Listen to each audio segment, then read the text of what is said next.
இன்சிடென்ட்டாக நடந்த காமெடிகள். பிரசாத்னு தெலுங்கு பெரிய டைரக்டர், தமிழ் தெலுங்கு ஹிந்தி எடுக்கிறார். சரி அவர்கிட்ட போய் சான்ஸ் கேட்கலான்னு போனோம்.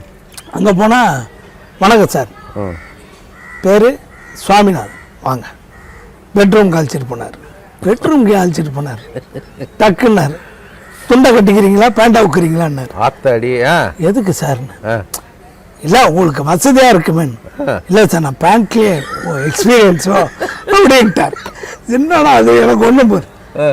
வாங்க பாத்ரூம்க்குன்னாரு. ஐயோ என்ன இங்கே கூப்பிட்றாருன்னு அங்கே போகணும்.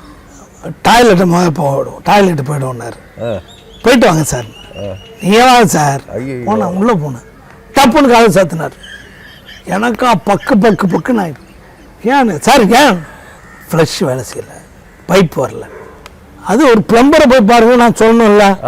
நான் தேங்காய் செக்கோல் மூடி இருக்கா, அங்கெல்லாம் வருதா சமையலில் பைப்பு தண்ணி வருதா, இந்த நடுவில் ஒரு வால் வச்சு அது வருதா, இங்கே ஏதாவது க்ளோஸ் பண்ணிங்க இல்லை நோ ப்ராப்ளம் கிளியர் பண்ணிடலாம். அதுக்குதான் உங்களை கூப்பிட்டுது. அவங்ககிட்ட சொல்லி எவனா சொல்லியிருக்கான் போல சாமிநாதன் வருவாரு, யாரையும் அனுப்புறேன் பாரு, ஒத்துக்காதீங்க அவரு தான் வேலைக்காரருன்னு.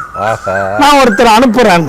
இந்த கதையை அவனா நீங்க தான் பண்ணணும் சார். நான் பிளம்பர் இல்லை சார், வேற நான் ஃபிலிம் இன்ஸ்டியூட் ஆக்டிங் படிச்சு சான்ஸ். அவர் ஆக்சுவலா டைரக்டர், அவர் டைரக்டர், பெரிய டைரக்டர். ஆமா, பிரசாத்னு. நான் மிரண்டு, நல்ல வேலை நீங்க நான் சென்சார் போட்டுடலாமான்னு பார்த்தேன். அந்த மாதிரி ஆச்சு சார். நானே அப்படிதான் பயந்துட்டேன். துண்டை கட்டுறேன் அதை கட்டுறேன். அவரு கேஷுவலா ஒர்க் பண்ண சொல்றாரு. அப்புறம் அவரு கிளம்ப வெளில போயிட்டாரு. அப்புறம் என் ஃப்ரெண்டு என் கூட வந்தவன் எனக்கு முன்னாடி எஸ்கேப் ஆயிருக்கான்.